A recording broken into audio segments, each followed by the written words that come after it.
Mais uma vez, Dr. Mauro Fisberg na Janela da Paulista. A gente tem um assunto muito triste, porque os números de suicídio em adolescente nos últimos anos deu uma subida muito grande. Agora, o que leva, doutor, uma criança, né, porque um adolescente é um pouco mais que uma criança, a querer tirar a própria vida? Eu acho que uma coisa muito importante é que nós estamos falando do mês de prevenção do suicídio, o mesmo mês também é um mês de prevenção da obesidade.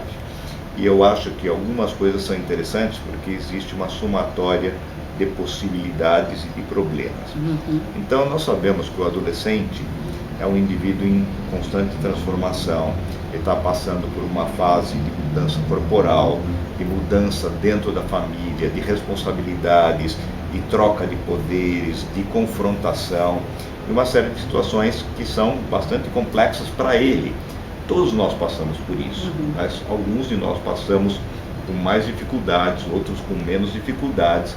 Depende muito do apoio da família, depende da forma que você tem um núcleo de suporte dentro da casa. Mas se eu já tenho alguma situação de maior risco, como por exemplo hoje está acontecendo com indivíduos que têm algum tipo de problema no desenvolvimento, no crescimento, no excesso de peso, eu já tenho uma base ruim e que pode agravar quando eu tenho uma confrontação com o meu próprio corpo ou com a minha própria personalidade. Então eu pioro a situação de risco para alguma coisa inadequada. Então o que eu vou pensar? Normalmente uma alteração do corpo leva a uma perda de confiança. A perda de confiança ou a modificação da autoestima, ela começa muitas vezes dentro da própria casa. Muitas vezes os próprios pais começam a falar: você é gordo, você é preguiçoso, ou você é burro, ou você tem alguma coisa que é diferente, dentro da própria casa. Não por maldade, mas porque é uma questão que assim, se acha que é natural esse tipo de situação.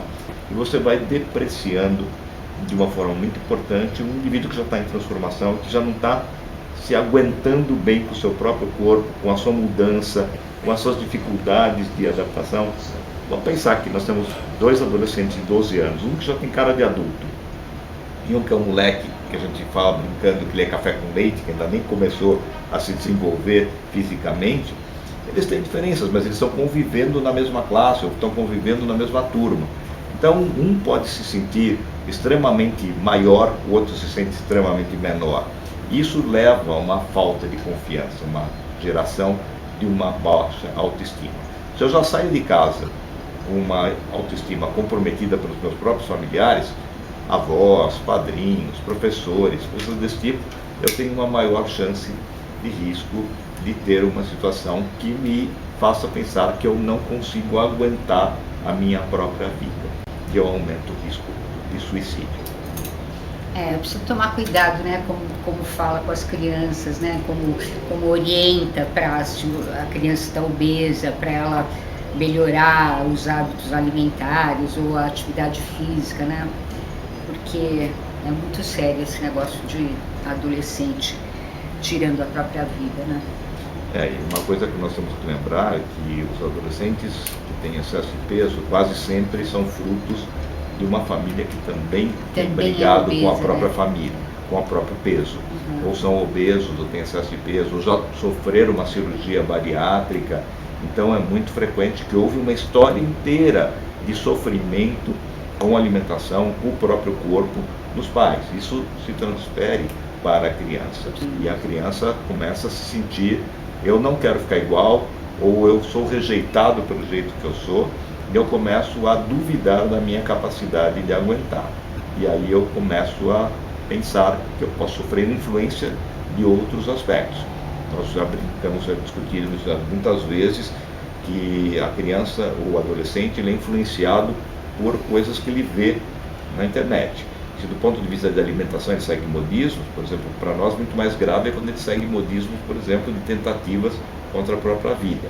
Então, gente que incentiva adolescentes a se desafiarem até perder fôlego, até fazer o sufocamento, ou tomarem remédios, ou estarem expostos a determinadas situações de risco, simplesmente como um desafio E quanto pior a minha autoestima, maior a chance que eu tenho de aceitar esse tipo de coisa para poder melhorar o meu próprio eu. Antes você tinha bullying só na escola, né? Agora você tem bullying via internet também, né? Piora bem. O cyberbullying, quadro. que é o bullying da internet, é um dos mais complexos, porque você não tem muita defesa. Porque é dentro do teu próprio grupo, mas se espalha com uma velocidade muito maior para gente que nem te conhece e que passa a te agredir sem saber quem é você. Então esse é um risco que a gente precisa defender muito rapidamente. Tá certo. Muito obrigada, doutor Mauro. Obrigado, Isabel.